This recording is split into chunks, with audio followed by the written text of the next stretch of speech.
What is up, guys? It's your boy at DFS Jimmy here, bringing you the early week course preview for FanshareSports.com. This week, it is major week, ladies and gentlemen. Who am I kidding? There's no ladies listening to this. Gentlemen, it is major week. We are right up top at Carnoustie Golf Links for the Open Championship, my favorite golf tournament of the year. I put on my best British attire for you this evening, and we are going to break down the Open Championship. We're going to talk a little about the course. We're going to talk a little bit about the type of players that succeed at the Open Championship and the skill sets required to do that. Before we get into that, I do want to let you know FanshareSports.com, bringing you all of the sentiment around the industry, all into one place, consolidated, easy to click through, quick decision making for you every single week. Right? They listen to every podcast, they read every single article, and they bring you all the tout sentiment together in one place for you to make decisions with. Really important this week, as there's going to be a lot of tout activity centered around the really large and dynamic field that comprises the Open Championship. 156 golfers are going to tee it up here, all the way from John Daly to Dustin Johnson and everything in between. So you have a variety of skill sets that are going to they're going to take their chances this week at Carnoustie. So without any further ado, let's get into the Open Championship. It is going to be contested at Carnoustie Golf Links. And that's what you've got behind me is a picture of Carnoustie here. And for those of you that aren't familiar, links golf is it's sort of a category unto itself, right? It is very different golf than most of the courses we see here stateside. So as you can see, it's a pretty flat layout. This Carnoustie Golf Links is a par 71. It is a bent fescue greens.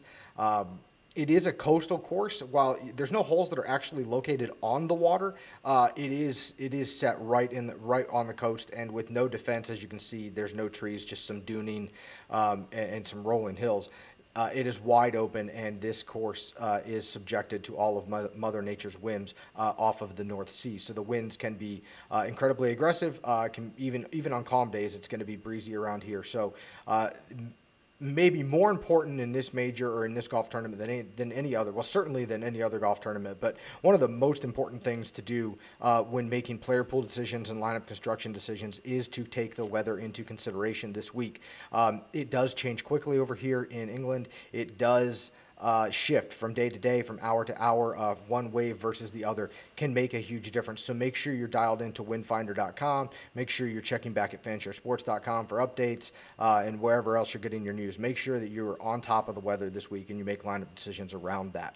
That being said, getting back to the course, it is open, it is exposed, and the weather will play a major factor and dictate how this golf course plays day in and day out. On a good day, this golf course can be taken apart by strong ball striking with a little bit of distance when it's calm, because as you see, there's not a whole lot out here. As long as you don't hit one of the fairway bunkers and you place yourself, within reason off of the tee, you have a decent look at greens that aren't terribly undulating.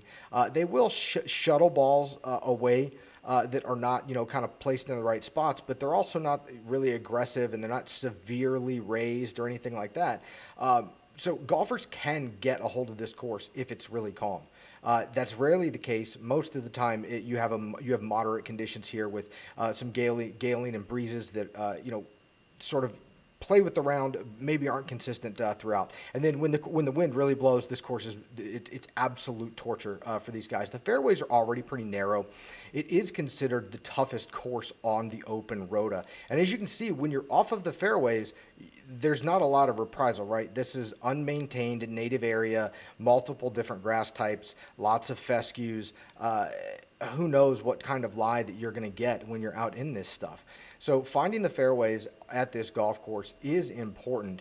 And what makes that challenging is guys are going to have to hit driver here on some really, really long par fours. Let me go ahead and bring up our card here, even though it is not it's not as extensive as we normally have, just because there's the last time we saw this played was in 2007 for the Open.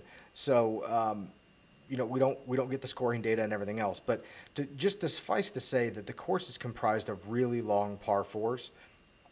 7 of them, 450 yards or longer, make up the meat of this golf course. And if they're playing some of those holes into the wind, guys, you can see how this becomes. Some of these par 4s become 3-shot holes at 500, 513 yards, 474 yards. Really long, tough par 4s that make up most of this golf course. The par 5s are scoreable, and guys will need to score on them. When you look back at the leaderboards, the last 2 times it was played here in 1999 and in 2007, both times the top of the leaderboard found success in mitigating bogeys on their par 4s while staying under par comparative to the field on the par 5s. The par 3s were not a significant factor. There were some anomalies where like one guy popped up by really excelling on the par 3s versus everything else. But for the most part, the guys in the top 20 the last 2 times they played this course, and the 2 times they played this course, it was very different. One time your winner was 7 under, the other time the winner was +6.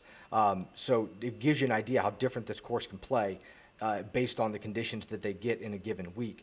But in both those instances, the players that found consistent success did it through mitigating bogeys on the long par 4s while finding birdies and scoring opportunities on the gettable par 5s. So that's the recipe to success, at least in a very narrow fashion, for this golf course. That is, there's a lot of nuance that goes into decision making when you're trying to find links golfers, especially when you have a course that they don't see very often. Also one that's regarded as the most difficult that they play in the rotation. And a lot of these golfers just aren't links guys. So one of the things that I like to do when I try to evaluate what is or who is going to find success here, I look at who has had success at other Opens. I know that there's a lot of other links courses out there, especially the European Tour guys and whatnot. You can dial it back and dig into some of that stuff.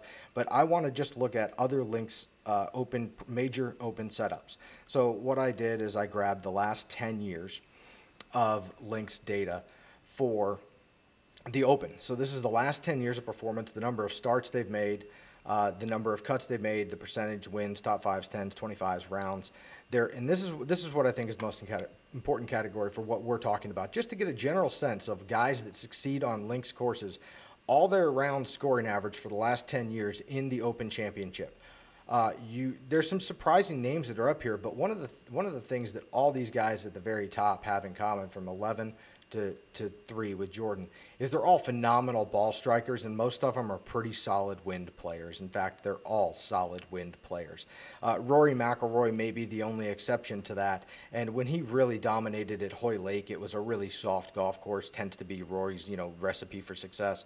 So Rory may be the outlier here, but when you look at the rest of these guys that have had the most success over the last 10 years at the Open Championship, it's incredible ball striking and good wind players. The other thing that all these guys, they're all seasoned type of guys. I mean, the youngest obviously being Spieth, and then Fowler. But the rest of these guys they've been around. They've played quite a few of these Opens, and they've all found consistent success. And that's done through management of their games under brutal conditions. For an explanation of how difficult and mentally taxing this golf tournament is on people, you can just go all the way back to 1999 at this very golf tournament, at this very golf course on the 18th hole. And Jean-Claude Van de Velde absolutely melted down, giving away a victory to Paul Lawrie. It is grueling golf. We saw what happened last year with Spieth and Kuchar, and the errant shot off of the tee in the 30 minutes. And I mean, it is grinding, grueling stuff for these folks. So only the top tier guys end up succeeding year in and year out, and they do it through their consistent ball striking that is unflappable in the conditions, and they play their game they play within their game in the conditions, and that's maybe the most important thing when you look at Tiger Stinger, for example, is a great example of what it takes to succeed at an Open Championship. You have to be able to adapt your game to the changing conditions, and that sometimes they change 2 to 3 times in a round. Sometimes they're very different day to day, and sometimes they're calm for the whole tournament. But all of these guys do a great job of adapting their games. Mark Leishman is a great example of adapting his golf game, especially in windy, tough conditions. Seems to do that very well throughout his entire career. But that's something that that I am factoring a lot in this week is links experience, success on links courses. Now again, this is only the Open Championship, and there's a lot of other links events to factor in as you dig into your player pool this week. But this is a really good metric for me to look at, I think, to just say this is what it takes to succeed and what is in common between these top 10 guys. And really, it's my eyes, it's pretty apparent. It's solid, good decision making, great ball striking, ability to play in the wind, and ability to adapt their games. Now that we kind of have looked at what golfers have been successful here, let's take a look at the course. Just to get an idea, specifically I want to look at the last 4 holes because they dictate this golf tournament. They are the toughest closing stretch of holes in all of golf. You see, this is as close as you get to the North Sea on the 15th hole here. You can kind of see it just from this one angle by the green, and that's as close as this course actually gets to the ocean. But the 16th hole, this is the type of bunkering guys are going to be dealing with here.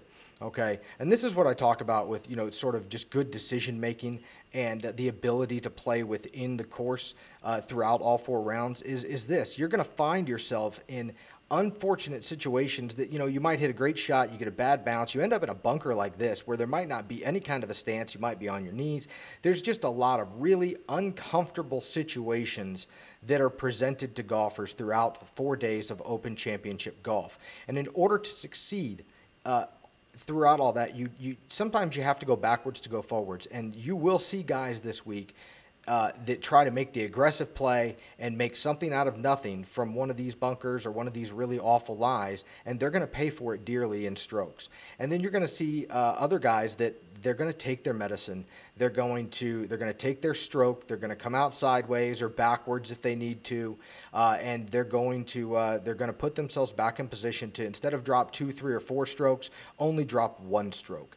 And that's what it takes to succeed across 4 days. And again, the decision making, it's such a great example of Jean-Claude Van de Velde on the 18th in 1999. You really need to check that out if you haven't. But it is that type of sort of subtle, nuanced thing that's not really measurable in stats that dictates success at Open Championships, in my opinion. So looking at 17, this is where 17 and 18 is when the Berry Burn comes in, and the Burn is a fancy name for a creek that they have over there, and you can see it here in this bottom little, actually you can't because I'm sitting in front of it. They have a little scorecard picture, but here you go. You can see the burn as it runs across, and you're forced to cross it on 18 2 times, and on 17 you're forced to cross it once. But this is where it all fell apart for Jean-Claude Van de Velde. Now, what I want to talk about is some of the news that I've heard so far about the course and the prep. What the R&A does is they don't try to manufacture anything. They don't try to sort of juice up the course. They just sort of let the course and Mother Nature do their thing. If it's windy, it's windy. If it's calm, it's calm. Whatever the conditions are, that's what they are. And the course stays set up to just play within those conditions day in and day out. What they have had, according to reports, is an unusually wet and warm period leading up to the Open Championship, which has left the course unusually saturated and allowed all the long fescues and rough to really grow in not only higher, but much thicker and denser than normal. So what I've heard and read so far is that the rough is thicker and denser than normal. So instead of it being kind of laid down and dyed out like you see in this picture here, you're going to see something a little more along the lines of what I had in my picture initially, which is this. You're going to see something a little more along the lines of this type of rough skirting all the fairways.